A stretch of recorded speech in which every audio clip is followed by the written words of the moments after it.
Mano mielieji, kiekvienas žmogus nori sužinoti savo likimą, žinoti, kokie turi būti jo sekantys žingsniai gyvenime.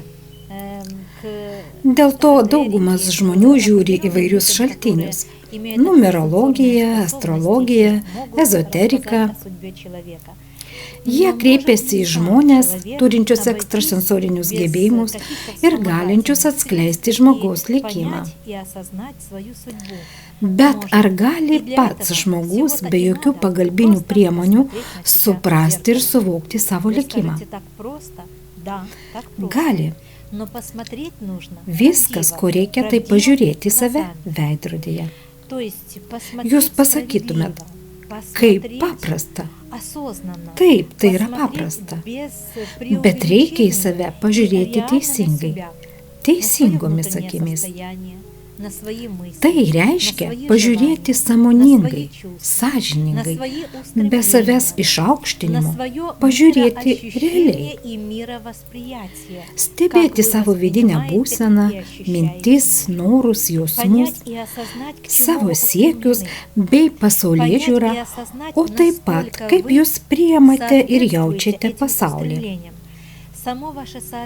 Reikia suprasti savo siekius ir ar jūs juos atitinkate.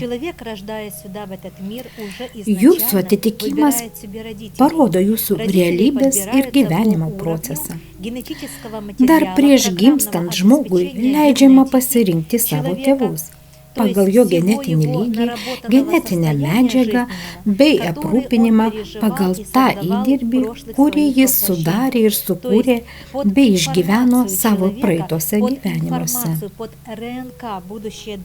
Tai reiškia, kad pagal žmogaus genetiką ir informaciją yra parenkami tėvai. Labai rimtai yra parenkami tėvų genai, kurie būtini žmogaus gimimui, vystymuisi bei jo išraiškai. Antras etapas yra žmogaus gimimas ir socialinis gyvenimas, kuriame jis atitinka tas užduotis, kurias numatė prieš gimdamas šio trečio išmatavimo lygyje. Tai yra likimas, bei dalykai, kuriuos pasirinko ir numatė žmogaus siela prieš gimdama.